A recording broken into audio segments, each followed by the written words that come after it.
G'day, mate.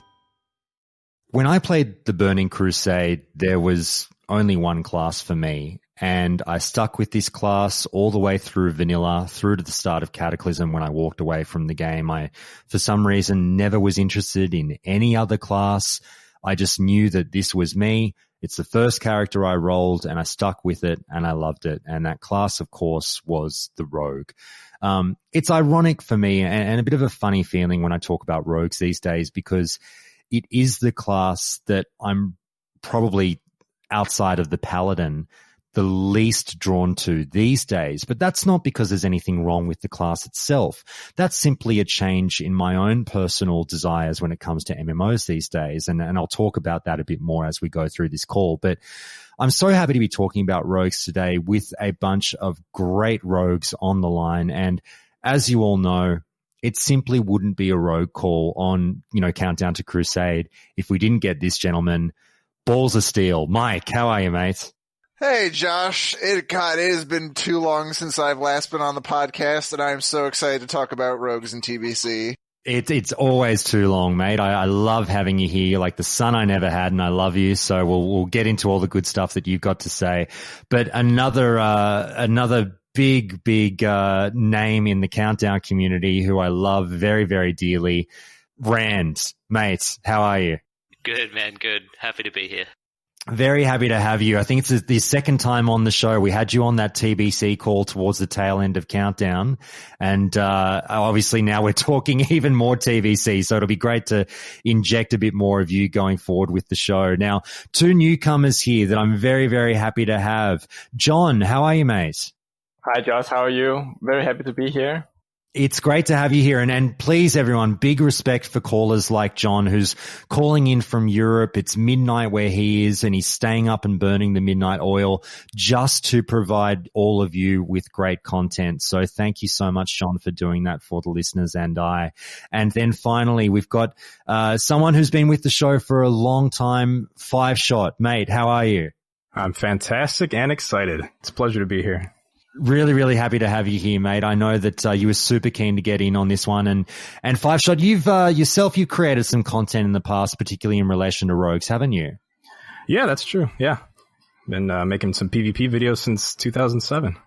Burning Crusade era. Real quick, while we're on that, you messaged me and let me know about it. You hit a bit of 15 minutes of fame with some videos you brought out back in the day. Is that right? Well, yeah, I mean, back in the day, I was complete crap at the game, but I saw these like PvP videos, and I'm like, oh man, I may as well just try my luck at it. And people just kind of flagged me for it, and they hated me.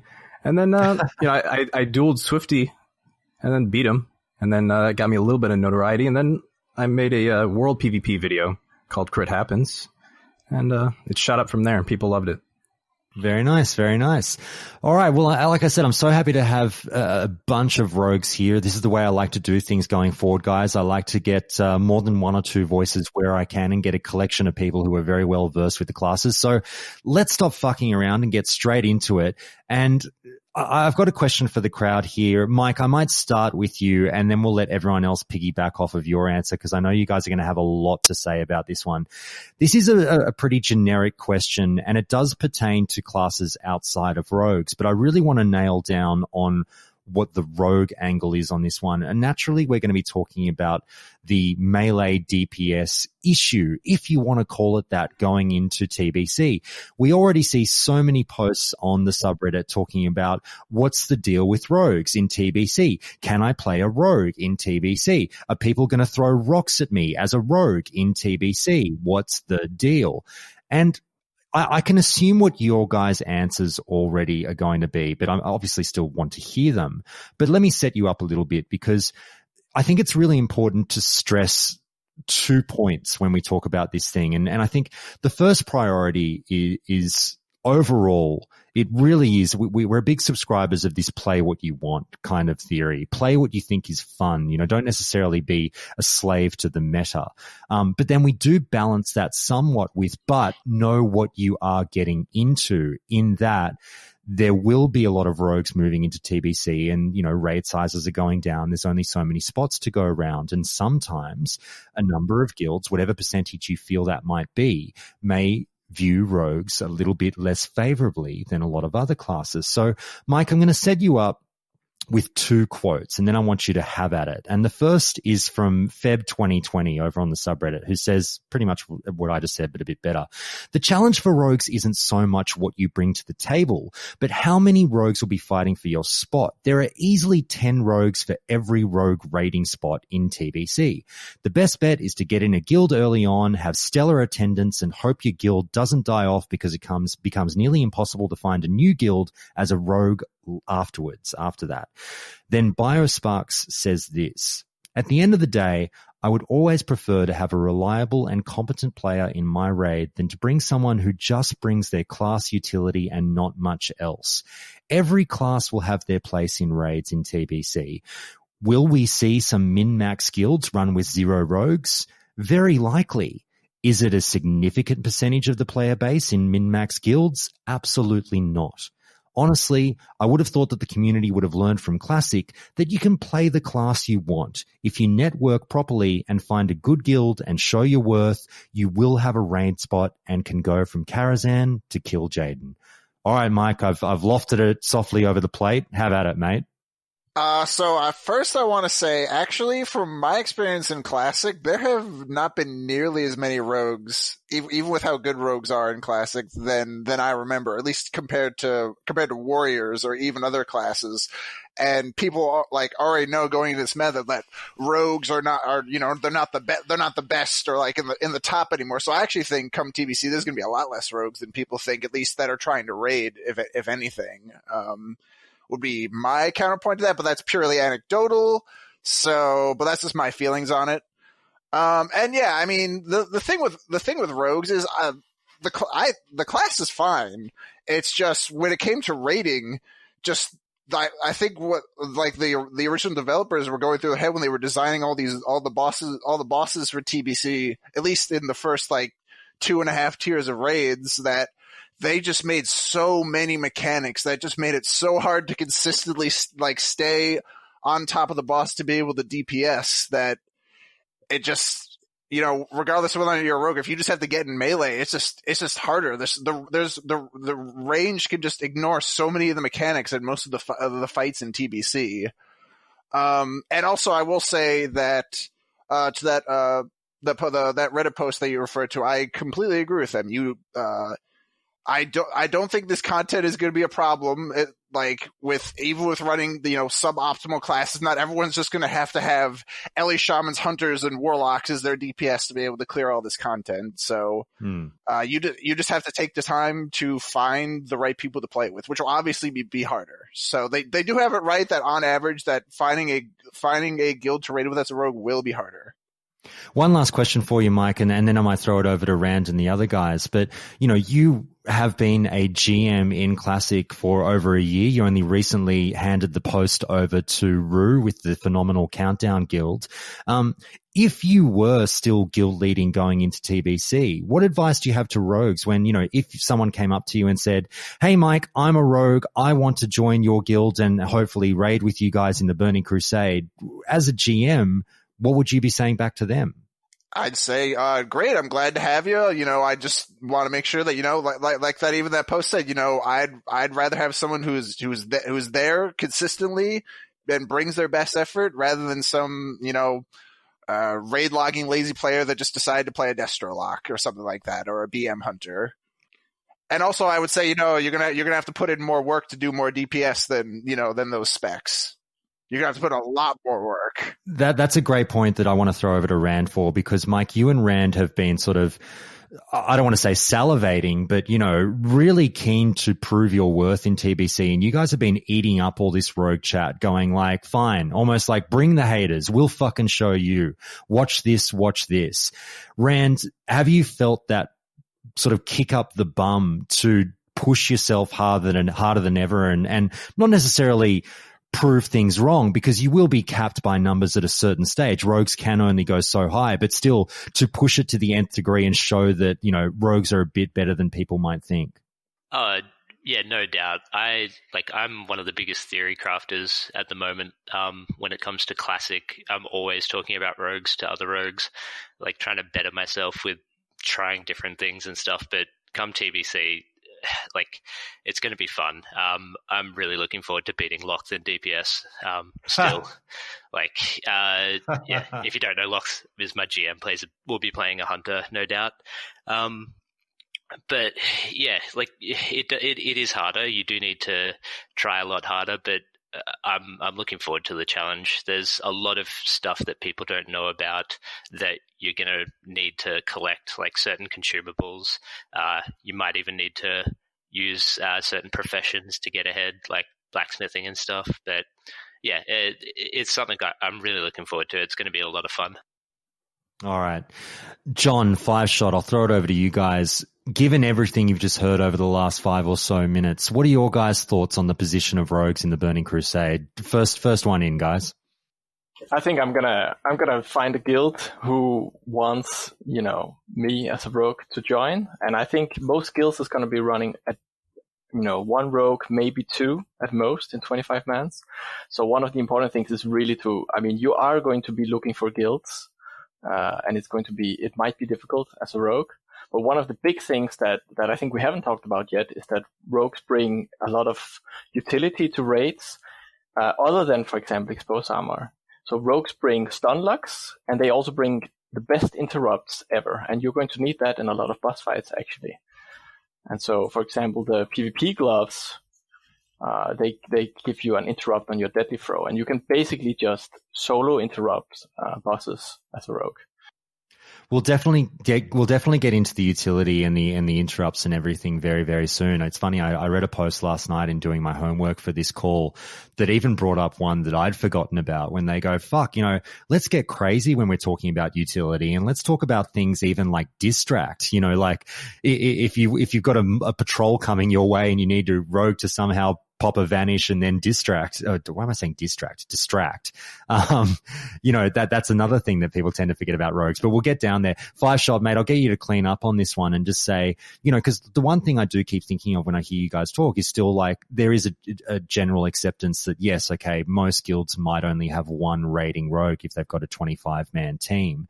But when we talk about that 1 raiding rogue slot, how many rogues are there? Even though Mike has said maybe there's not so many rogues around as he remembers from vanilla, there's still a lot of them around, and I'm guessing that we're going to create quite the bottleneck effect. What would you say to rogues who are, feeling a bit funny about going into TBC as a rogue, about their viability and what they might do in general? Well, it might be a little bit less than classic, but I honestly don't see any guilds not inviting rogues just on the pure basis that they're a rogue. I mean, obviously guilds aren't going to be stacking rogues and warriors like they are now. But with the debuff limit, with you being able to have like multiple shadow priests, multiple rogues and stuff like that and 25 man, I just don't see guilds that aren't in the top like 1% not inviting like maybe 2 or 3 rogues. My guild, we cleared pretty much everything, and we had like 3 or 4 rogues. So it's not going to be a huge issue unless you're going for that, to be that top spot on your server, going for that top 1% min maxing and stuff like that. Yeah. Mike, I just want to finish with you on this topic because there is a certain portion of the community. It might be a smaller proportion, but still there is a small number of voices out there that do clap badly back at points like this. When we talk about the warmness and fuzziness of play what you want. If it feels good, do it. Don't let people tell you what to do. If you want to be a rogue, there'll be a spot for you in TBC. There are people that say, don't falsely lead people down a track that's going to ultimately get them disappointed, because the sweatiness of vanilla was so evident. We talk about only if you wind up in a min-max guild, and then people say, well, there's a fuckload of min-max guilds in vanilla. So you are still setting people up for a bit of a letdown. I would still suggest that there's that speed running element, that really, really sweaty element that absolutely will not take a rogue. And I understand when people who play the game that way say, don't do it, we won't have you. But Mike, in your summation, really, what percentage of the player base are we talking about when we talk about that kind of thing? Oh God. I don't know. It's probably, I don't know, sub 10% if I had to just round about. I've never really actually given that much thought about it, but I would say, most, like, I don't know. I hate to use the word, but the casual or more average, I don't know, will probably, not have any problem with taking, even a few rogues, honestly, as long, like, I like, of course there's going to be people to be like, no, we don't want a rogue. We could just have more DPS and like we could, replace anything a rogue could be doing with another class. And that's going to happen. There's probably going to be plenty of people that have no, like, that just come in that with team that just want, they're playing TBC for the first time. They're playing a rogue, looking for a guild and someone, and like, like they don't let them in because they tell them these things and they're like, oh. So, I mean, I don't think it'll happen nearly as much as people think. Yeah, it's. We'll move into the next topic, guys, but I'll finish up on this one and just say, look, it does seem to be the case from what I'm reading and what I'm taking in that people do still generally accept that while TBC does get harder, it will still see the player base to a certain extent rolling through the content. So, people aren't as worried necessarily about raid composition without taking the piss.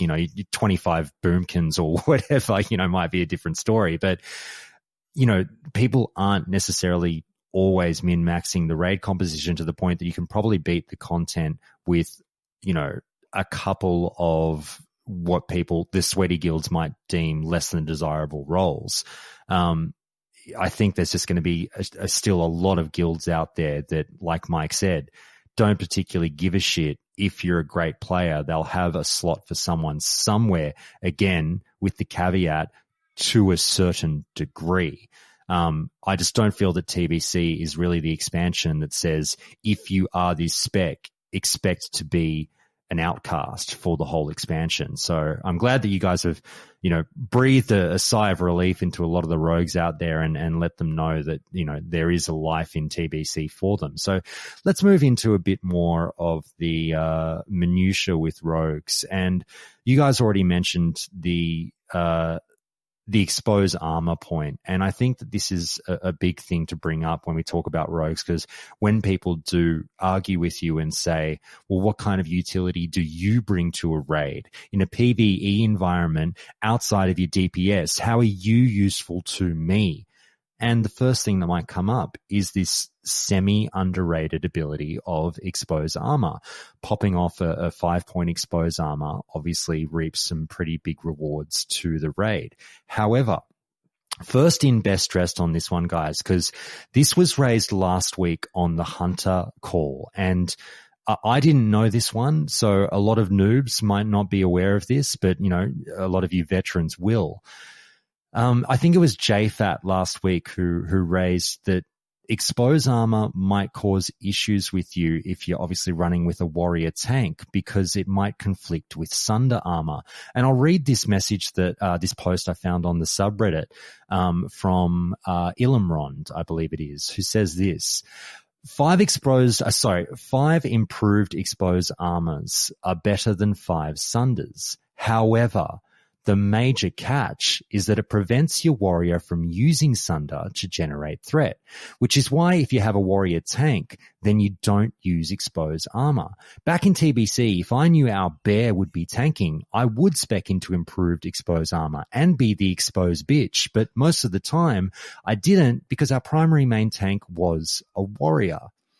So, guys, I'll just open it to the floor and say, talk to us a little bit more about the trapdoor that is expose armor and what you think of it. There's still people today, like even in Classic, that are refusing to use it because of the same sort of issue. Like Sunder Armor is the warrior rage dump while tanking an increased threat. When it comes to TBC, though, it is, like you just said, it's dependent on who's tanking. If it's a warrior tank, they can't devastate, which means they can't use their Sunder Armor abilities. So it is a bit of a loss, but I'm a bit of a greedy rogue anyway. I never spec improved expose armor, even if I'm asked to. Greedy rogues, surely they don't exist. Come on, mate. I was about to say, I think exposed armor is not really going to be a thing at all in TBC because even in average guilds, most guilds, their main tank is going to be a warrior. Warriors are still the best main tanks in TBC. They're still the kings of tanking, and they need to be able to hit devastate.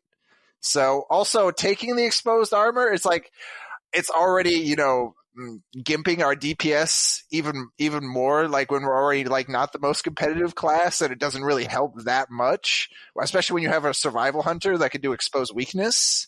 So I think the only time you'll really be using it will be in PvP, like if you're fighting against a warrior or something, or like another high armor target.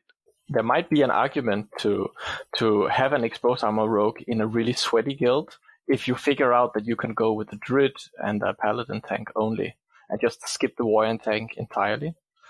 Because the druid tank might have the best threat, or even the paladin, depending on how much spell power they can get. That's definitely true, but it also comes down to, if they're how many melee you have as opposed to how many ranged. Yes, exactly. So, how close are we to the true armor values and so on? I guess we're a bit closer on private servers compared to what we know from TBC. But I really think we need to get a beta or something to really see how bad are melee and rogues in particular in PvE. So I would just say it's just like my gut instinct, I mean, sure, like more average guilds are probably running more melee, but I mean, there's probably in a 25-man raid, there's probably going to still be a lot more ranged DPS in your raid. And I mean, sure, the exposed armor will be nice for those melee DPS, but it's not doing very much for like the majority of your range DPS. It's not like in vanilla where you usually have a lot more melee DPS for the exposed armor to benefit the rest of your raid, as opposed to there's I would say in most raid groups there is going to be more range DPS, like twice as much range DPS as there is melee. More magical, yeah, because physical still. Oh, sorry, yes, magical, yes, sorry, yeah. All right, now I just want to inject this a couple more comments that I found on it. 5-Shot, I'll get you to tie us off on this one. But some of the figures behind what we're talking about, and a lot of the comments did agree with you guys, going, if you have a bearer or a paladin tanking, then obviously that changes things up.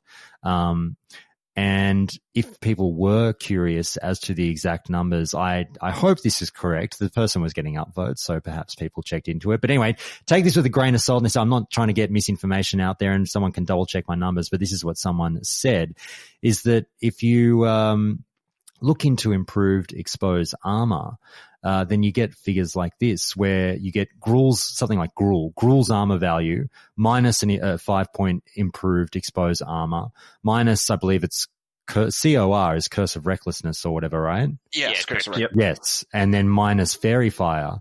They had 7,700 as Gruul's armor value, and then minus 3,075 for your improved exposed armor, minus 800 Curse of Recklessness, minus 610 Fairy Fire, which brings you down to 3,215 armor before applying every individual's armor penetration. So you can see that improved exposed armor is a significant chunk out of that armor base value for a enemy like Gruul. So I can see the argument behind it, but you guys obviously say it might be a little bit of a buyer beware situation that I think is really interesting. 5-Shot, do you have anything to tie us off on with that one?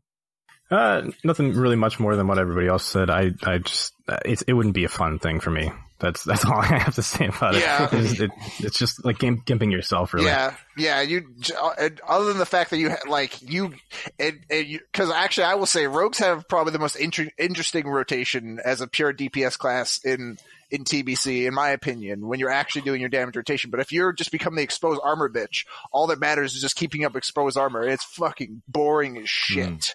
I vividly remember being in Karazhan in 2007 or whatever and popping exposed armors as a rogue. And, I think I do recall getting messages going like, hey, come on, don't do that. I need to sunder or something like that, and being really confused as a noob when you're just like, hey man, what are you talking about? I'm trying to use abilities here. And anyway, it's just be greedy.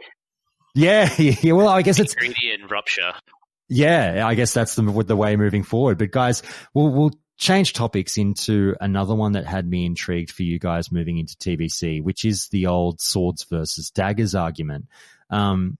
And this might be a very brief topic, but I'll throw it open to all of you and just say, combat swords, I remember from back in the day in vanilla, that was, a great spec. It's what I always played pretty much the whole time that I was a rogue for all those years. I was happy as combat swords even through TBC. I didn't fuck around at all with assassination or subtlety.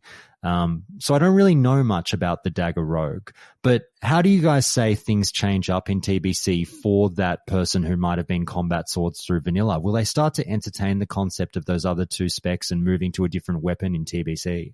It's dependent on what weapon's available for you. Rogues really get gimped because you're literally sitting there waiting for a weapon to drop, and depending on which weapon drops can depend on which spec you have to play. Yep, he's 100% correct. It's basically, the best weapon you get first, that's the spec you're using. But I mean, even then won't even end up being, swords or daggers, because, as far as I know, your pre-bis main hand weapon is the Drake fist hammer that you craft with blacksmithing. So using a mace, it's not even a sword or a dagger. Oh, we'll get into maces for sure when we talk combat. I definitely have a few questions about that. John and Five Shot, anything to wrap up on the way that rogues use weapons in TBC? So I just want to mention one of the big things is that you can get the epic sword from Elder Reputation. And I think most rogues are going to go for that in the beginning. So if you're exalted with Elder, you get the epic sword. And that's a really good starter sword at 70 for sure. Well, I started off with that fist weapon out of I think it was a heroic. I'm not sure. It had the same graphic as the blade fist. Yeah, Mm-hmm. and that turned me on to fist weapon spec, and it's just more crits and everything. I loved it from there on. So that sounds like it's turning Mike on as well. It's a sweet fucking looking weapon. I mean, I also remember using Blink Strike. I remember getting Blink Strike. But that also depends on where we'd be in TBC, whether or not you have access to Blink Strike. That's also a really good one. But I mean, most rogues that are trying to min-max their DPS are going to be going blacksmithing and making the Drake Fist hammer. So, which is going to be also expensive to level blacksmithing.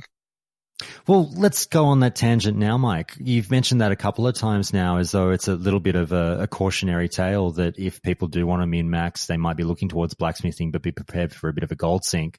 What do people need to know? What can they be prepared for? It's basically that, gearing a rogue in your pre-bis. You're probably one of the hardest classes to gear for with your pre-best in slot before any raids compared to any other class. And then, to make your pre-best weapons is also, is pretty damn expensive too. So you have to go through this whole grind of basically scrounging for all the pieces you can, just trying to get into heroic groups. And then you have to just spend a shit ton of gold to make these maces for you that, I mean, you'll still use them for a while because they're fucking amazing with the haste procs, but it's a long grind to gear out a rogue even before you step into a raid. Everyone agree with that? Yeah, definitely. Yes. The mace is awesome for PvP as well, though. So yes, because mace spec. Woo woo. Well, we'll get there.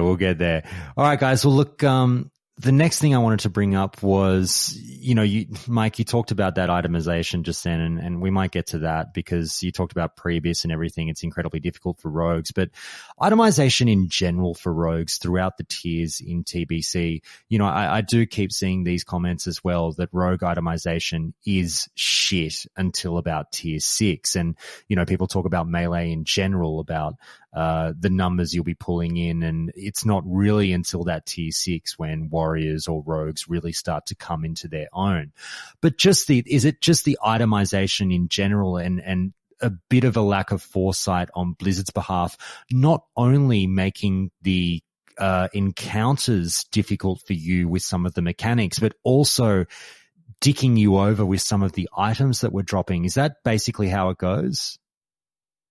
I would say, I guess I'll just tackle this quick if anyone else wants to. I don't remember this too well, but from what I remember is that you really struggled to keep expertise cap in the early tiers Well, yeah, I've heard there's virtually no expertise that drops early on, right? Yeah. They seem to just forgot about expertise and even some extent and hit. So like you struggle to squeeze into, getting those caps. Like you're so worried about getting your hit and expertise caps that you can't, itemize some of your other best offensive stats because of like the itemization, in tier 4 and tier 5. But I could be wrong. I don't remember it that well. Rand or any of the other guys, do you remember gear being particularly lacking in tier 4, tier 5? Or just sort of leaving you a lot to be desired? Not really, no. Like, honestly, my first experience playing a rogue in TBC was full tier 6 with double warglaives. Oh my god! I borrowed my guild leader's rogue to do arena with. So I never really dealt with the gearing issue because I never geared up. Yeah, definitely. If we get pre 2.4.3 itemization, especially in Karazhan, a lot of the loot is just absolutely terrible for rogues. So you're not really gonna get a lot that's much better than just your dungeon blues, and so that makes a big hit in tier 4 basically.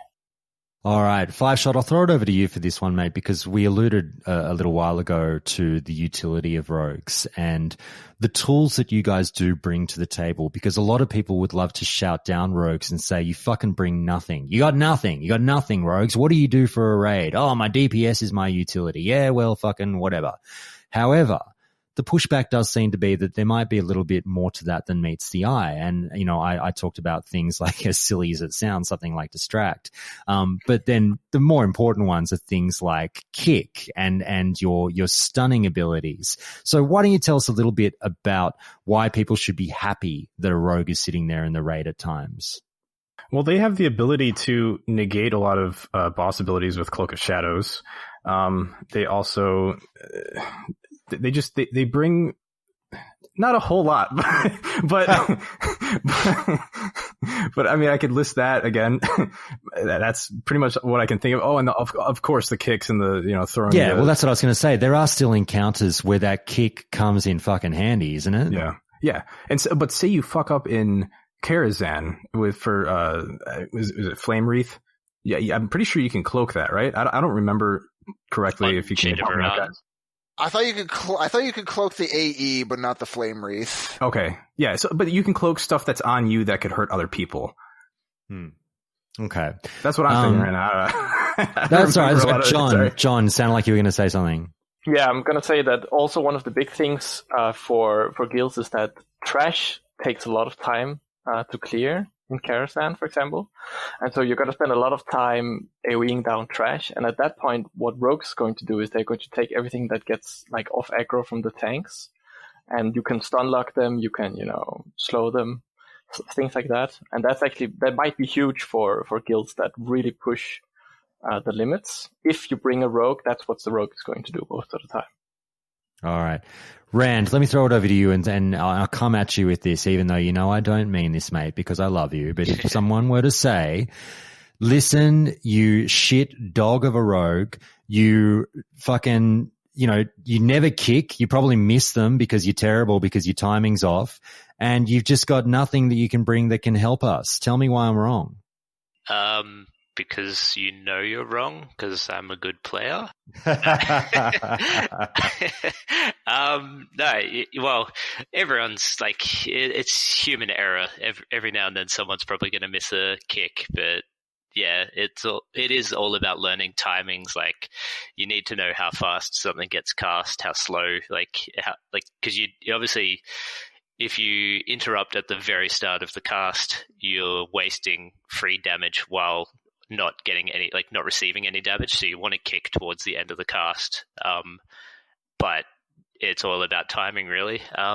But yeah, you just got to practice it and get good. All right. Mike, you ever ripped off a cheeky vanish and distract to save a patrol from coming your way? I mean, I probably will. I know in Kara there are a lot of patrols, especially in the beginning, where being able to distract being able to distract a patrol that would otherwise get pulled that could cause a wipe will be nice. You got to be careful in Kara though too, because they're undead and they'll see through stealth. Some of them. Yes, there are some that can see through stealth. So that's another thing. But yeah, I mean, our biggest utility really is kick. Kick is the best interrupt in the game. So I mean, if there's a lot of encounters where interruptible casts are going off, and when you're in there, like your raid is going to be looking at you to interrupt those casts. So, all right, guys, I hope you're all stretched up. That was your warm up. You're good to go because the real game's starting now. Because we're going to start tearing through these specs, and I do want to start with combat. So fire up your combat thoughts, because I've got one big question that I just came across yesterday again when I was doing my homework like a good little boy. I don't know what this is. You can all laugh at me because I host a TBC podcast and there's a lot of things I don't know. But question to the floor, what the fuck is the harp spec? Is that just this weird little combination of combat and hemo? Yeah. That was an amazing spec for PvP, basically. Yeah, I see thinking, is that the tri-spec? So the way that the harp is basically hemorrhage, adrenaline rush, and preparation.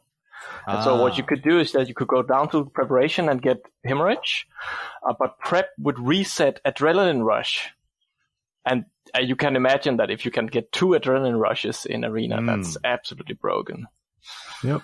So I don't remember how long that existed for, but that was definitely a thing early on. Yeah, I definitely don't remember that, but that sounds OP as fuck. It was really great. I mean, yeah, I had a lot of fun with that, for sure. I mean, I still call Adrenaline Rush one of my favorite abilities in the game, even though I haven't used it in 15 fucking years. Oh, it's fun to use, for sure. So, guys, now that I know that, thank you. I don't know how many times I fucking Googled last night what does HARP stand for, but anyway. Obviously, that's a bit more of a PvP angle there. That's all good. We'll get to that stuff soon. But in terms of combat, is it still the go-to PvE spec in TBC? Yeah, basically. Nothing. Honestly, when it comes to that, it really, like the rogues that are raiding now with like what they're doing now, it really doesn't change that much in TBC. Yeah, like there's argument to say like you can spec like a sort of assassination combat spec with like Seal Fate, which is what some rogues will be doing come Nax as well. But end of the day, like combat's just safer. Is it because of the specializations that really pushes it over the edge? I'd probably say it's combat potency and adrenaline rush more than anything. Okay. Like they're just so strong.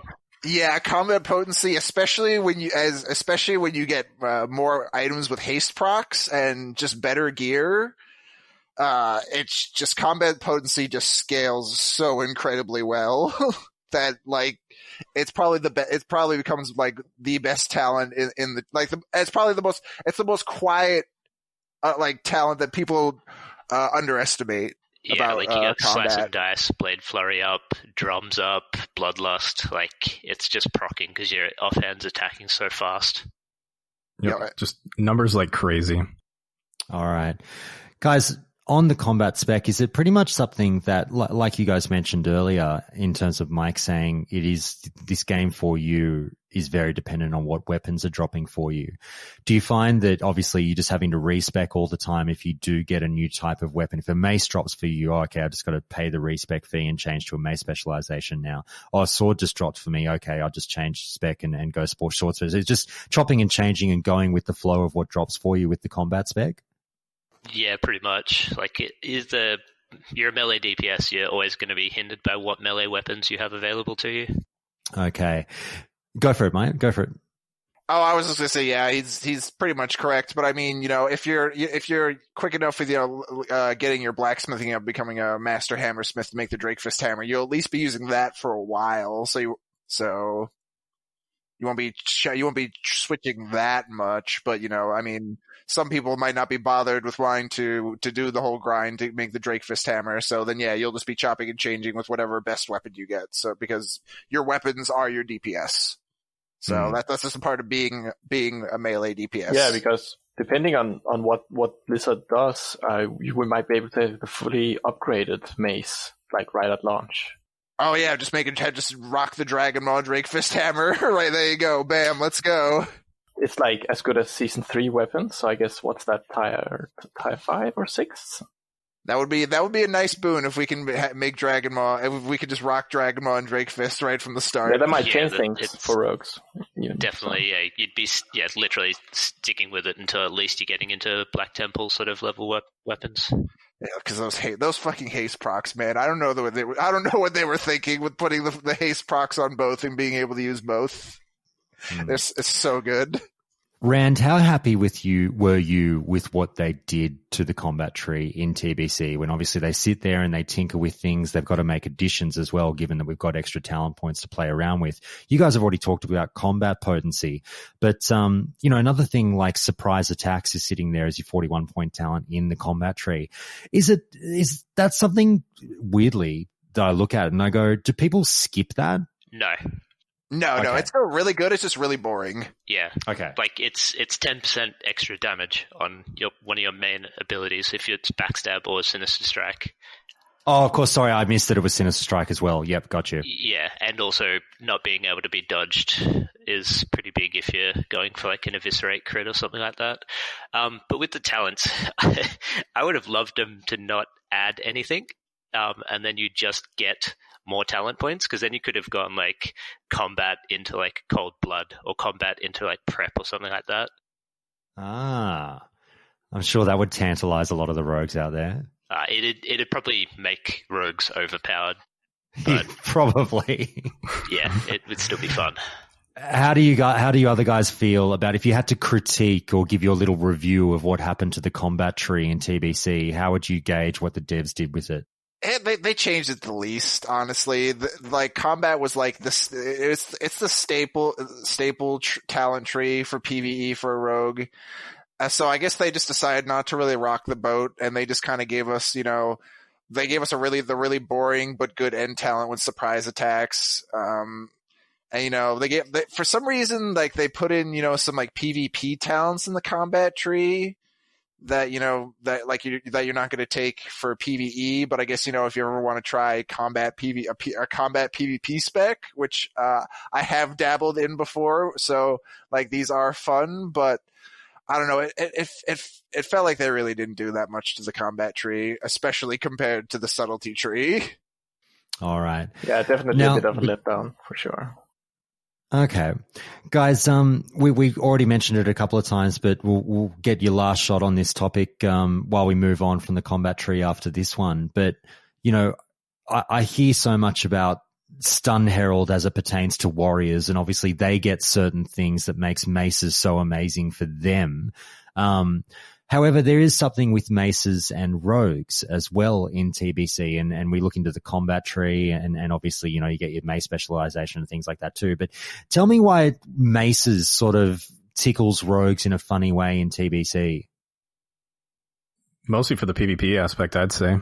Yep, that's 100% for the PvP. With BC bringing the resilience stat, which reduced the chance of being crit by players and the damage from crits, classes like rogues and warriors, like that relied on crits beforehand, now had to overcome this. So like having random mace stuns in addition to their pretty good combo generator with Hemo, this is like the PvP spec for Arena, starting out at least. Yeah, especially early on, maces were just amazing, especially when you can play the harp spec. That was great. It depends on if we get that kind of progression again. But if we don't, I don't think in PvP people are really going to be using maces for the stuns. They're basically just going to be using the blacksmithing mace because it has the most damage. It's 2.7 attack speed and it has the haste proc. That's the big things for the mace. Okay. Sorry, Mike, you were going to say something? Oh, I was just going to say that, just the way maces are, just how they're slow and they have high top end, it just makes them, they just scale really well with Hemo as a part of, and the stun. So with like how maces hit a lot harder with hemorrhage plus the stuns, it just made them, amazing for PvP. All right. So it's not something, so I guess I'm getting that wrong in that it's not something necessarily in the combat tree that synergizes so well with maces. It's just maces in and of themselves that rogues love. On the combat tree, you get the mace stun proc talent. Oh, okay, that's where it is. Okay, yeah, it's not really that good in PvE, obviously, but for PvP, it's just it can be ungodly because I'm pretty sure they don't have DR. No, they do not. Yeah, it was buffed in BC. Yeah, and they never changed it. So all your stuns, if you can, honestly, actually, I've seen when you're doing your opener, if you get that early mace stun, you can even you have to wait with your kidney shot because you can get the mace stun in there in between doing your opener in an arena, which it's chef's kiss. Fuck that. I've been getting stun locked by a fair few rogues lately. It's so ready. funny. No, for some reason I went like a year in Classic without legit bumping into the full stun lock. And in the last month, I have half a dozen times just been opened up on by a rogue and legitimately not getting one hit in before I die. And I'm just like, oh yeah, rogues. Yeah, as I say, if we catch you out in the open world and you don't have any resilience gear and we got our maces, we could stun lock you even for the stun lock gets even worse, baby. Oh, fuck you all. All right, let's move on from combat. Mike, I'll keep you going because when we were talking before I hit the record button, I was talking about the talent trees, obviously, and I brought up the next talent tree we're going to discuss, which, as Mad Season would call it, assassination. So, Mike, when this was brought up, you started teeing off and just saying it's fucking terrible in TBC. And I stopped you and I said, whoa, big guy, save it all for the pod. Well, now here's your chance. Unload. What is so horrible about assassination in TBC? So I say I really like assassination. I think mutilate is one of the coolest abilities they made for rogues. But for PvE, they made so many bosses poison immune. It's like, Blizzard, come on! Like we wanted to play a different spec than playing combat for the past 2 years. We were playing vanilla, but then you go ahead and just like the whole spec is built around your poison damage, and then when they make poison immune bosses, you can't use it. It's like it's not nearly as good as combat and raids. And then when you want a PvP, there's so many better talents in the subtlety tree for PvP than assassination that you're just like. Sure, most specs you're dipping into assassination to get like the first 3 tiers, maybe the 4th tier. That you're just like, the like Seal, Fate, and Vigor are fun, but like if you're trying to like win arenas, you're gonna be all the way down the subtlety tree, and if you're raiding, you're gonna be all the way down the combat tree. I'm just like, it feels like the redhead stepchild of the 3 specs, in my opinion. Okay. All right. Well, Rand, let me throw it over to you as the redheaded stepchild in real life. Does Mike have any good points there? Is he right on track? Yeah, no, completely right. Like, there's so many bosses that you can't use mutilate to point is pointless. I barely even dabbled into assassination anywhere past like Cold Blood ever. It was just pointless. All right.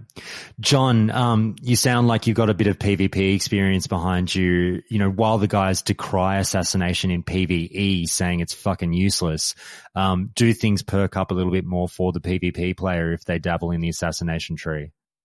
I would say that assassination is actually a pretty decent spec in PvP, but it's just completely outshined by subtlety and the mobility and extra damage you get from subtlety.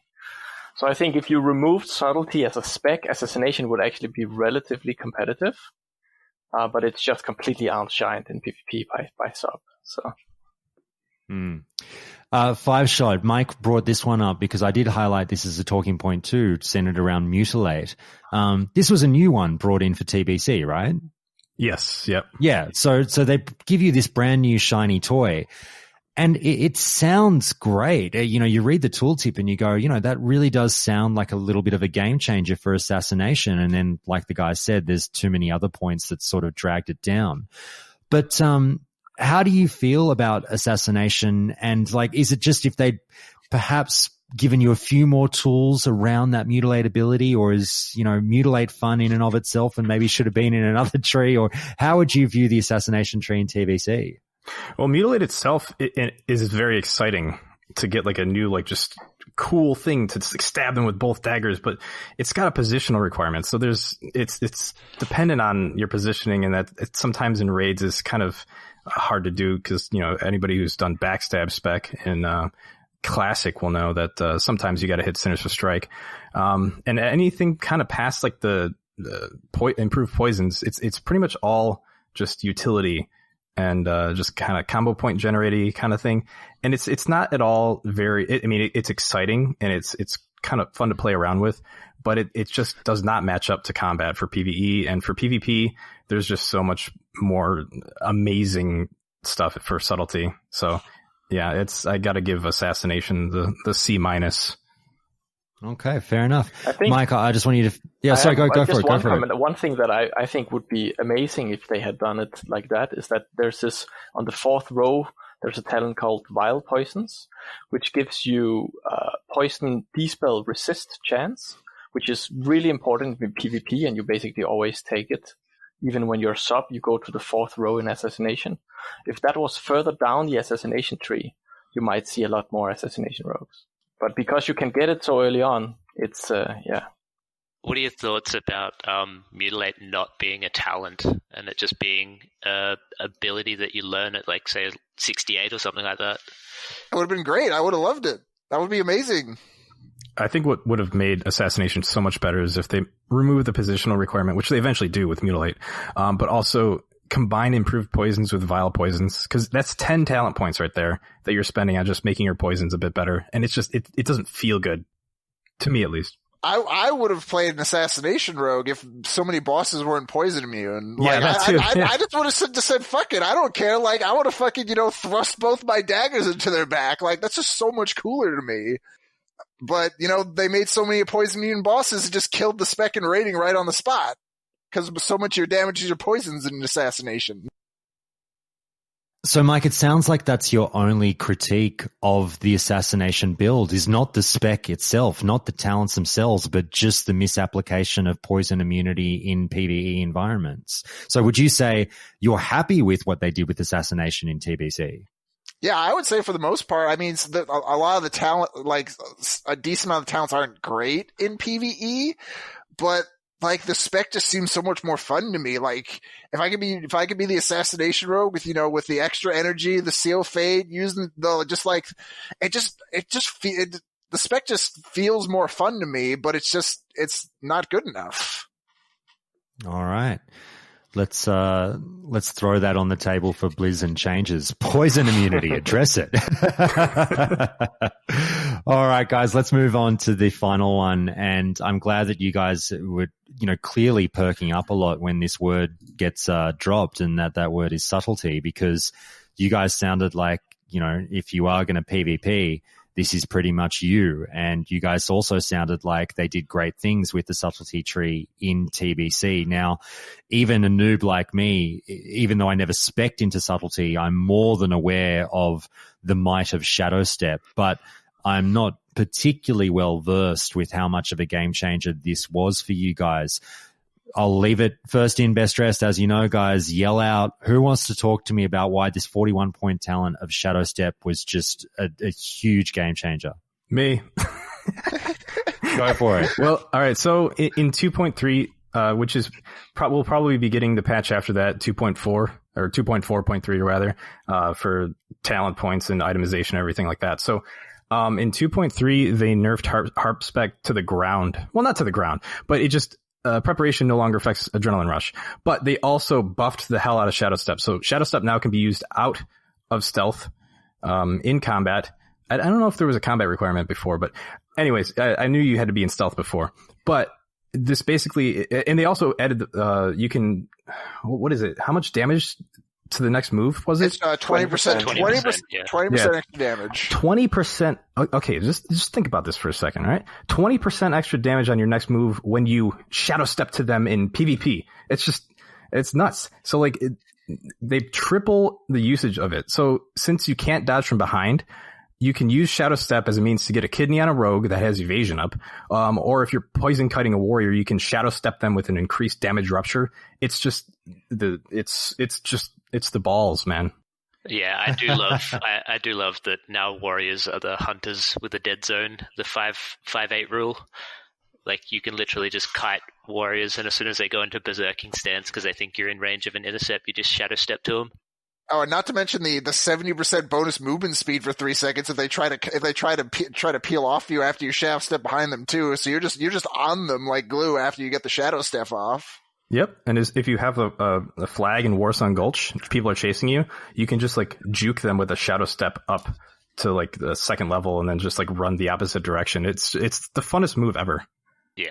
Yeah, the amount of plays that you can do with Shadow Step is just immense. I mean, you can also do the classical Shadow Step kick in PvP, and you can interrupt healers unranged in principle, and you even get the movement speed to run back to your target and keep DPSing them. So I'm looking forward to playing around with it with a PC that can actually handle it. Like, I remember shadow stepping and then freezing, and you're like, come on.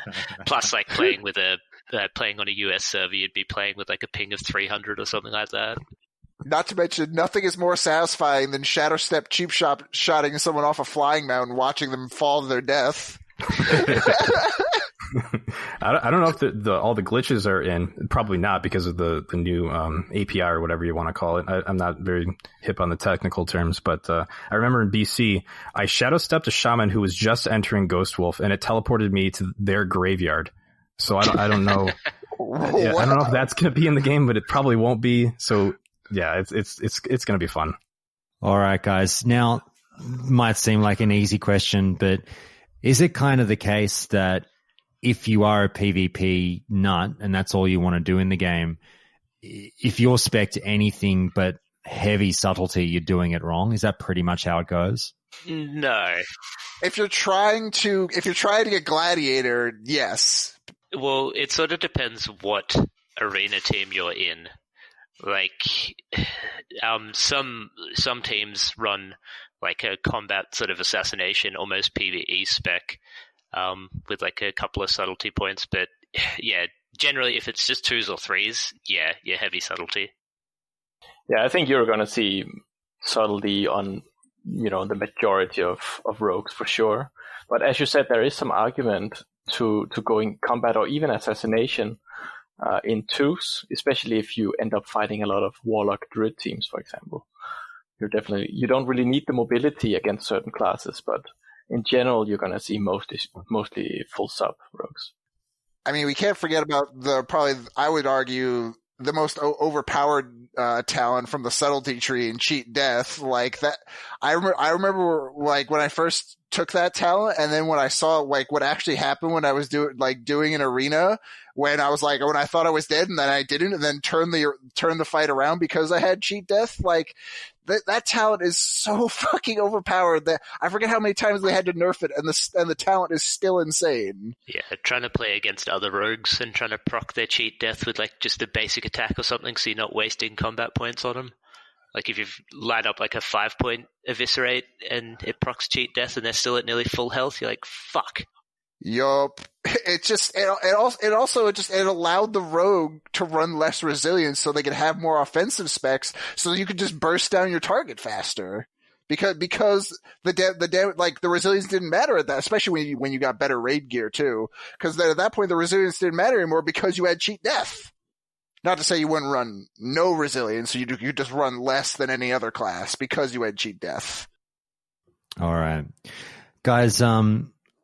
In terms of the one quick point on subtlety, just in terms of PvE, I dragged up this comment from Gargoyle, who was on the show 2 weeks ago, from the subreddit, where he said, I acknowledge that obviously subtlety is generally speaking, the PvP spec for the most part.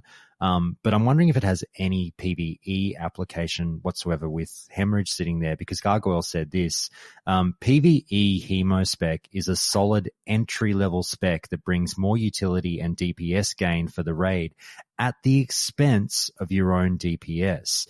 This falls off in tier 6, but that's when rogues finally start to be desirable and your personal DPS loss is greater than the DPS gain for the raid.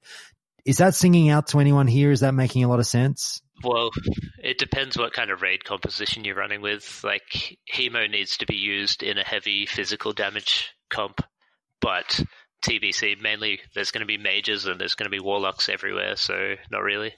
Yeah, I'm sure. I would say if you got a bunch of hunters, because I remember the tri-spec Hemo build. That's actually, that is viable as a rogue. So I mean, if you have more than average melee and a bunch of hunters, I could see that build being good enough. Okay, now one final review of the subtlety changes that came with TBC, and obviously 5-shot, I'll throw it over to you, mate, and the others can piggyback off your answer. But you've already talked about, gushed about Shadow Step, and there were other things that came in as well. I believe you guys already mentioned Cheat Death, but Cheat Death was new for TBC, wasn't it? Yeah. Correct. Yeah. Yep. So overall, looking at that subtlety tree and the additions and tinkering that took place, how do you feel the devs went with it 5-shot? Do you think they knocked it out of the park? Yeah, in TBC, all I remember from being subtlety is just I felt like a ninja. It, as my friend John called it, it's ninja spec. So I give it a A+. It was fantastic. All right, how about you other guys? Oh, sorry. Go ahead. It's out and out easiest and best PvP spec. Like I think in previous podcasts you've spoken about like Blizzard keying up like, this is your PvE spec, this is your PvP spec. Like subtlety is straight up, it's a PvP spec, and it's a fun one to play. All right, John, anything to tie off on that? Are we ready to move on? You let me know. Yeah, I think sub is just, they did really well with sub, and one of the big things they also did is they actually added a lot of damage to the spec, and that means that you're pretty decent in PvE, especially in dungeons as well. You do relatively good single target DPS. So overall, it's just, if you don't want to respec all the time, sub is really a nice spec to be. Yeah, I'd say the Sinister Calling talent, which basically increases your base agility and percentage damage from backstab and hemo, is actually like it's a pretty like silently amazing talent they added to subtlety. And also, not to mention, with the enveloping shadows, with taking the reduced AoE damage. Yeah, and you get Sinister Calling scales insane with gear. It's a percentage. It's percentage based, yeah, definitely. Yep. And then you also like deadliness, which is still in classic, but also big attack power boost. All right, guys, let's move on to the big ticket. And I know a lot of you guys have been absolutely dying to talk about this topic, and that is arenas. So we've lightly flirted with PvP throughout the last hour, but now I'll let you guys go nuts as it pertains to arenas more than, don't worry about Battlegrounds so much. We all know what happens in Battlegrounds with rogues, but arenas is the big new toy that you guys will love playing with as a rogue in TBC.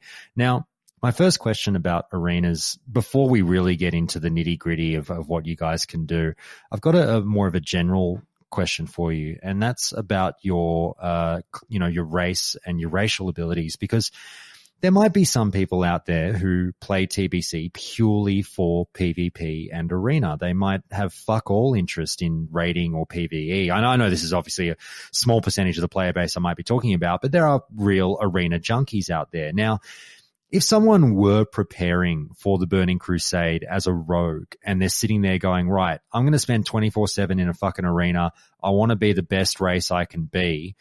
Let's now go to the drawing board and see what's going on. And the thing that comes up in conversations is humans and undead for the most part. Humans for that perception ability and undead for Will of the Forsaken. It's funny, I've gone like this whole time having never heard Will of the Forsaken referred to as Wotif, and now all I want to do is call it Wotif. I love that. But anyway, guys, give me 60 seconds to read you 2 comments I found on the subreddit, because I just want to set you up here and then hear you tee off on, because it seems like there are sort of two camps here. Whether you feel there's only one answer, I'll just present you with both of these arguments. So firstly, I found this one from FTN046, who says, perception is probably every bit as important as you're expecting it to be.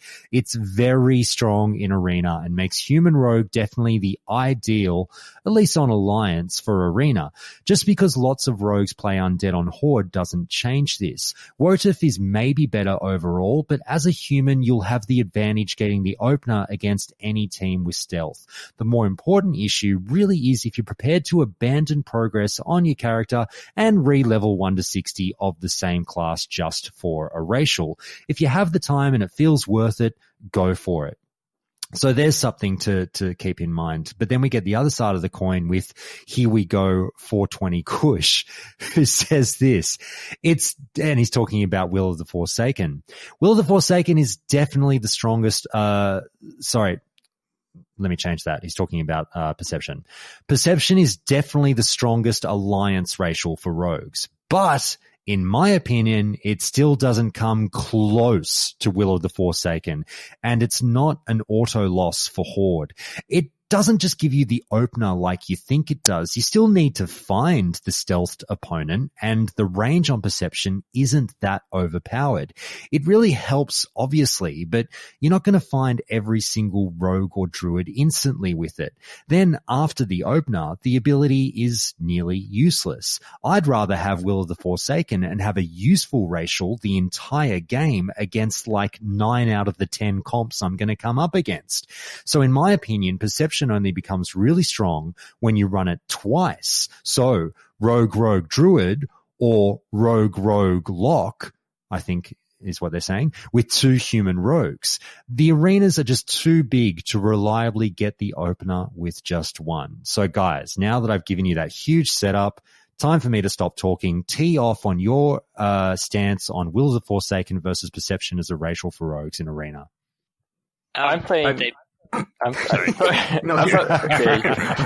I'm actually playing human right now on a private server, a pretty high rating in Arena, and most of the rogues play undead for sure because, as the Commodore said, in many Arena games, Perception is not going to help you very much, and if you play against good players, they can position themselves in such a way that you won't really find them unless you somehow, next level predict where they will go.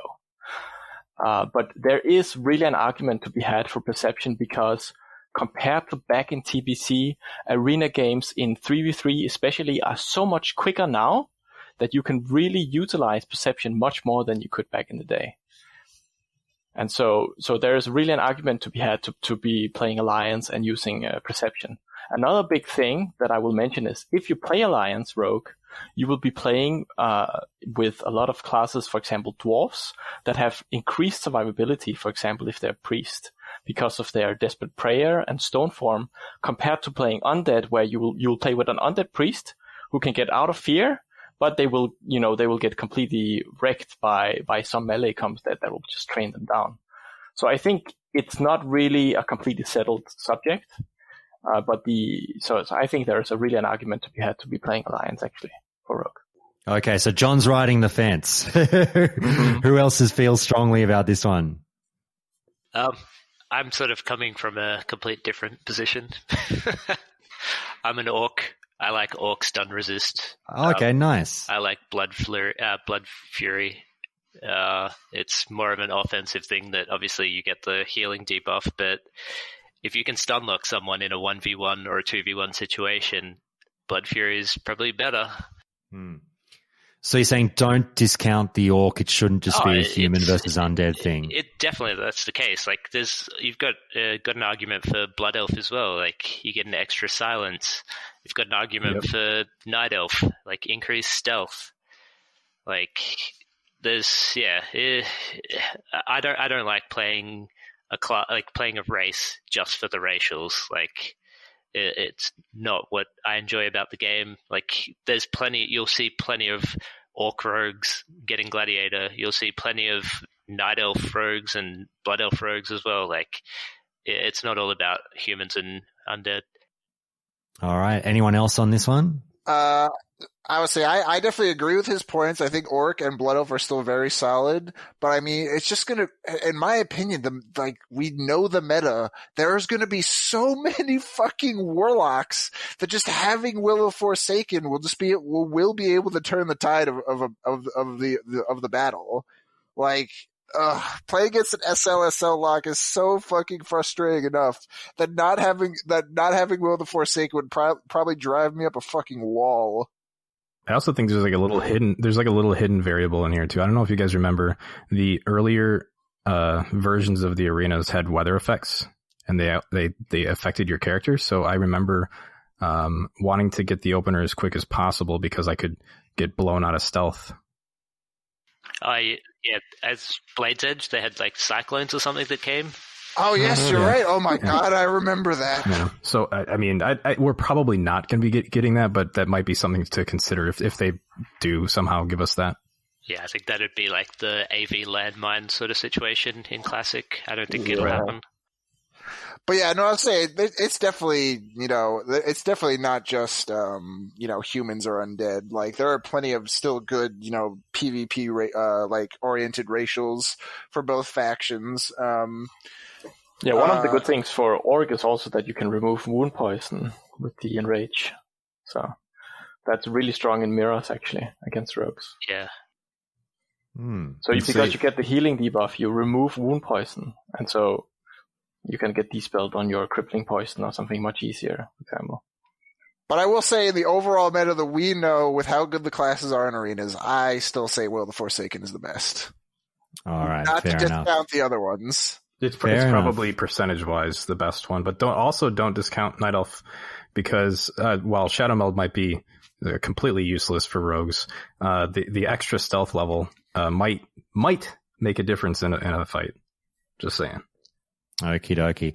All right, guys. Well, you've humored me with my sort of boring general question to kick things off. Now let's get to the fun part, because if I just said to you, tell me what's fun about playing a rogue in arenas, go nuts. Yeah. Five shots about to have to change pants. Go 5-shot, go. Oh my God. Okay, so unleash this man. In Burning Crusade, rogues feel a lot less annoyed in PvP by basically everything. Now, we all know that in Classic, rogues are like incredibly overpowered in certain aspects. Once if they're on you, they can just kill you in a stun lock. But with Resilience coming out, we got a whole lot of new sets of toys and great stuff. So like our trinket now allows us to remove basically everything. We got the Shadow Step gap closer, which feels great. We've got Cloak of Shadows, which is pretty much the best ability ever given to a class, because you don't just use it defensively when you're at low health. You see a mage AP palm, and then you just press that bad boy and poof, like you're just immune to his nuke, and now he's just like his mouth is on the floor. And then Deadly Throw too. So like you've got a caster that's for some reason got away from you. I don't know how he did, but you throw a ninja star at him, dealing like a good amount of damage and slowing him, and then you have the PvP gloves on, and it hits the caster right in the mouth and interrupts him. So that's what I got to say. I love it. I love the passion. Oh, and focus targets. Sorry, I forgot about that. Focus. That's another thing they added, but not just for rogues, but it makes blinding people and shadow stepping them easier. Sorry, go ahead. Yeah, losing combat points. Yeah, I want to say that, I mean, if you like to be the one who controls the fight, rogues are like the go-to class for that, especially in arena. You're going to be most likely the shot caller for your team, on which targets you go on, who you control, and so on. And you can CC 3 people at once very, very easily. You can cheap shot one, you can sap one, cheap shot another one, and then blind. And you basically only use one cooldown, and everyone in a 3v3 team on the enemy team is in crowd control. That's absolutely amazing. So rogues are really, really strong, and you really feel like a ninja when you play 3v3, and you have so much control. One of the things I want to say about rogues, though, especially in TBC compared to any other expansion, is that they are very unforgiving in certain ways. So later on, when you were shielded, for example, and you would vanish, and you had a dot on you, vanish wouldn't break, and you would still be able to, for example, sap someone. But in TBC, that won't happen. If you take any damage when you're in vanish or in stealth, stealth will break. And so rogues are actually quite unforgiving, and the skill ceiling for that reason, the skill ceiling is really, really high. So you're going to be seeing a lot of, mediocre rogues that are going to do quite well in arena because rogues are just really strong. And then the hope is that you will see a lot of, really nice, most of the nice PvP videos I remember from back in the day, they were for sure from rogues doing really crazy stuff, like Neilio, for example, if you remember that guy. Okay. Rand, you are a straight up cold-blooded killer, and I can hear you holding back like the silent assassin that you are. Tell me what, people can have, why people who might be toying with the idea of playing a rogue in arena, they should absolutely do it. It's pretty much been covered, but yeah, ultimate stun lock, you're in control. Like if you're not in control, you have the ability to reset and get in control. Like you got to use your full toolkit, but you basically can win or lose a match on your own. Like you have the ability to, like John said, 3v1, like with a stun lock, you can, sap blind, cheap shot, gouge. You've got all these abilities that you can just control the whole game with. Like it's just like the amount of combos that you can do, like different types of stun locks. You can just lock people up for so long. Like if you're in a 1v1 situation and you're at less than 100 health, you still can, like, and they're at full health, you'll still win that if you can play it right. Like I know multiple times I was outgunned. Like it was 3v1 and I somehow turned around and won it just by like changing the way that I was doing my stun lock rotations or like controlling matches. It's just so much fun to play. All right. And well, in saying that, mate, it's with the amount of command that you have over the match, is there also a little bit of pressure behind being the rogue in your team? Oh, definitely. Yeah. But like if you want to play a rogue in arena, you sort of have to put up with that pressure. You build off it. Like I've sent you PMs before of like my adrenaline. Yeah, stop sending me those pictures. Dude, oh no. Like a couple of weeks ago, I sent Josh a private message on a PvP action that I had in Classic, and you get like the tingles. Like I was bouncing off the walls with like the amount of adrenaline pumping through my body. It was amazing. Yeah, I think you need to see a doctor about those tingles, mate. But Mike, I'll get you to tee up on this, so finish up on this subject. But also, I might throw it to the other side of the coin and say, tell us why you love the class in arenas, but also what dicks rogues over in arenas. What is the bad part of being a rogue in an arena? Mike, you still with us? Yeah, I'm still with you. I'm just trying to think because like TBC, it got, I mean, probably an SLSL lock because they're just so fucking tanky, and not to mention when they get all that resilience that like they can seriously just make it feel like you're hitting them with styrofoam weapons, and it just feels awful. So like at that point you have to like rely on like the utility of being able to control the fight, and then have your teammates be able to do more of that damage to the SLSL lock. But I want to Rand. Sorry, one second, John. Hold that thought. I'll get to you in 1 second. Rand, just going off of what Mike said, I'm thinking of hitting someone with the styrofoam, and I'm thinking of Mr. Burns beating the man with the baseball bat, going, "I'm giving you the beating of a lifetime." Is that what it's like fighting an SLSL lock? It's the same with Discipline Priest when they hit pain suppression too. Like you blow a cold blood 5-point eviscerate on a pain suppression target, and you almost cut your wrists. Oh God, I need to look up that quote. What is it? Not some rogue admissions, Dean. Anyway, John, sorry, mate. Go into it. You're going to raise something. To get your weapons to not be styrofoam anymore, which people really didn't use back in the day, and that is the fact that armor doesn't scale linearly, and so exposed armor is absolutely overpowered against clutch users. Yeah, so definitely. If you go, full improved exposed armor, which you can do in full sub spec as well, and you expose armor a warlock, even if he's SLSL, or a priest or a mage, you basically remove all their armor in TBC, and you hit like a truck. And people really didn't do this back in the day, but this has really changed the meta. So. Yeah, you can pre-med cheap shot, expose armor, and it's up straight away.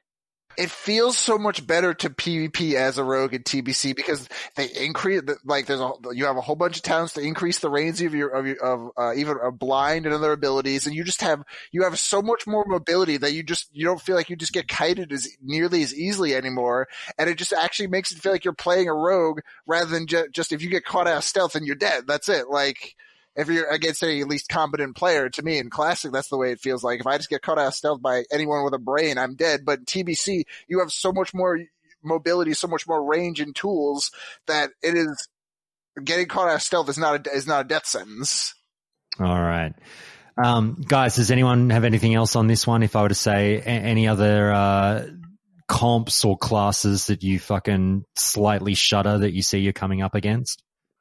RMP. Yeah, coming up against mirrors, and if you don't have a confident team, like it sucks. Like if you're trying to carry like a priest or something, Josh. How dare you? How dare you? I feel attacked. Yeah, I want to say one of the things. One of the things for sure that you should watch out for is also hunters because of their flare ability, and because you have 2 vanishes. So if you get flare on those, you're actually in a lot of trouble.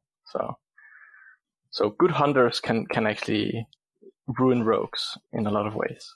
Yeah, at least we can be thankful that hunters aren't too meta. If you're trying to really push your rating, so you won't see them as much as other classes. Yeah.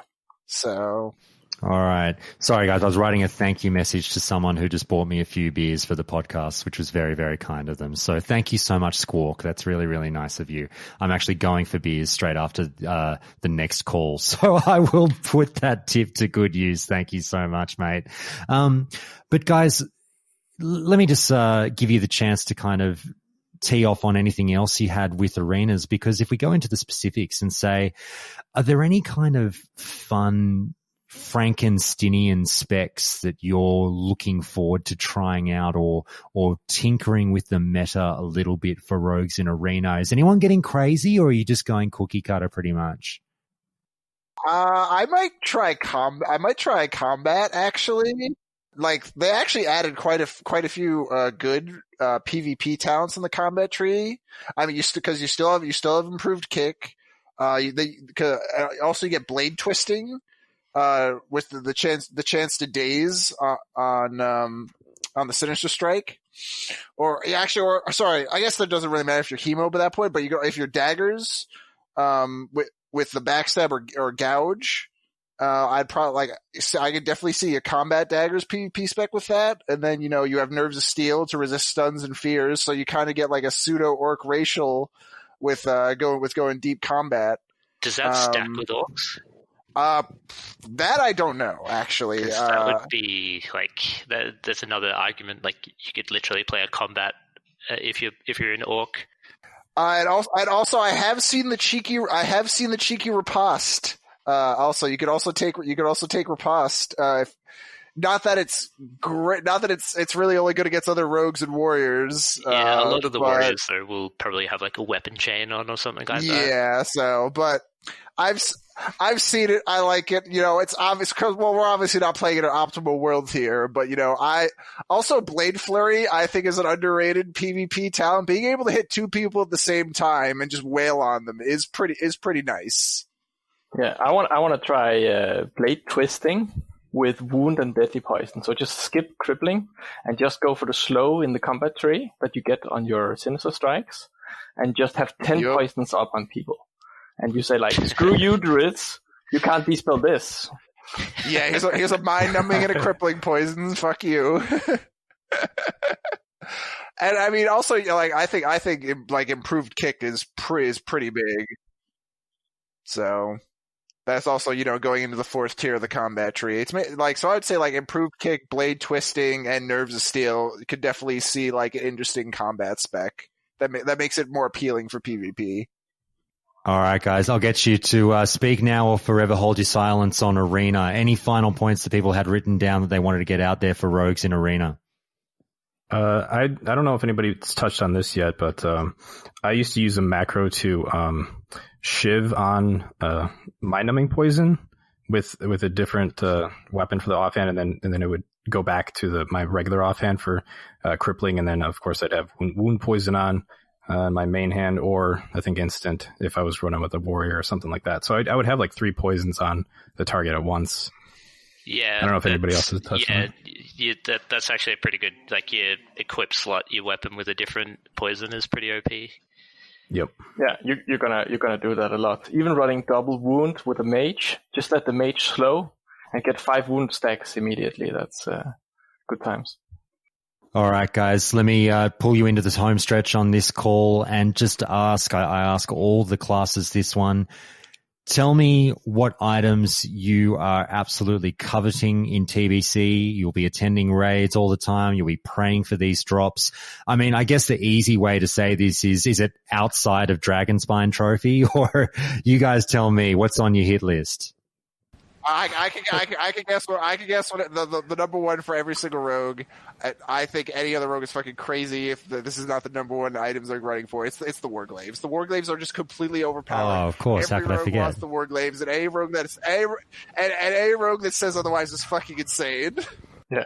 Well, actually, can I just tee you guys up just on that one real quick? Sorry, Five Shot. I'll get you to jump in after this, because the one thing I keep thinking about the Warglaives is, every rogue just seems to talk about the glaives like it's a foregone conclusion that they're going to get them. Like, everyone's just like, oh yeah, when I get my glaives. But I think of it, maybe I'm way off base in thinking this way, but Warriors didn't talk about Thunder Fury necessarily that way. And I know Thunder Fury has a lot more to it in terms of actually obtaining the item, but it was never talked about like an automatic thing. But rogues seem to be like, oh, it's automatic. I'm getting my glaives. Is there a bit of a rude awakening coming in, or not necessarily? No. Not necessarily, because the only other class that's using it are that would even use them are Fury Warriors, but Warglaives are already better itemized for a rogue because of the haste proc with combat potency. So if you get a rogue at full tier 6 with Warglaives, with a Dragonspine trophy, with the Warglaives, those haste procs, proccing your offhand weapons for all those energy, the insane DPS you're doing, it's fucking unreal, and you basically become like a godlike class with the fucking Warglaives. Yeah, if you can get like Dragonspine trophy with like a Tsunami Talisman with double Warglaives, that haste. Oh yeah, rogues are also proud for the legendary bow. I think that might change a little bit.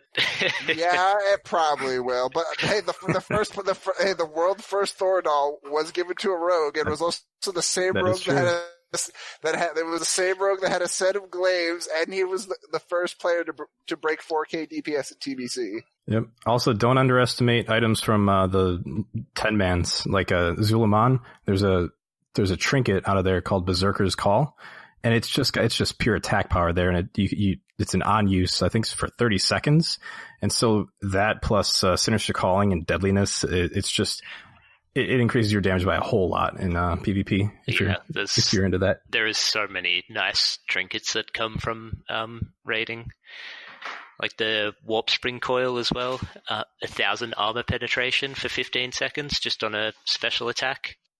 I will also say the Warp Spring Coil from Void Reaver in Tempest Keep. That trinket is so fucking good with tier 6 gear from the armor penetration. Isn't that what he just said? God, it scales so incredibly Yeah, that's well. just what I said. Mike, you're on fire. I thought we were talking about Zulaman. I'm sorry. Mike was in his refractor. There's also a trinket called the Warp Spring Coil. And then you get, like Madness of the Betrayer as well. John can come in off the top rope here and finish this joke. Wait, there's another trinket, Ryan. Warp Spring and Coil. There he goes. Yeah, that one. Very good. Sorry. Oh, there's the shard of. Do we mention the shard of contempt? Yeah, expertise. Yeah, it's not bad.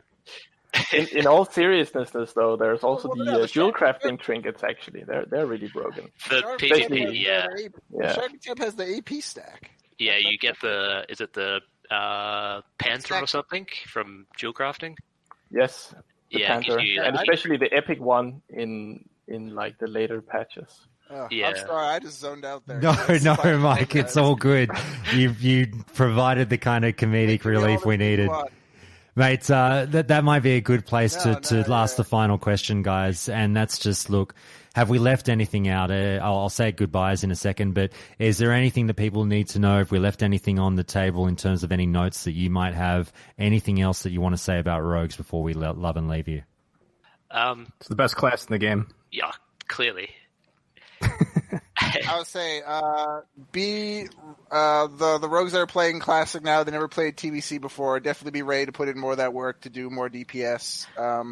It's definitely going to feel like a slog at the beginning to try to get your gear, and definitely trying to, if you're trying to min-max, you could definitely have your profession slot sort of spoken for, but which is not the most fun, but I think Rogue is just so much fun. At least even in compared to vanilla, they just gave us so many more tools to play with. Yeah, be prepared to spend a fair bit of money on raid consumables like haste potions and flame caps, and like you spend so much money on consumables trying to keep up, but it's definitely worth it if you're willing to put the effort in.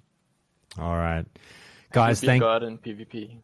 Yeah, yes, and I will be the victim to all of you guys many times over, I've no doubt. Guys, thank you so much for doing this. I really, really do appreciate it.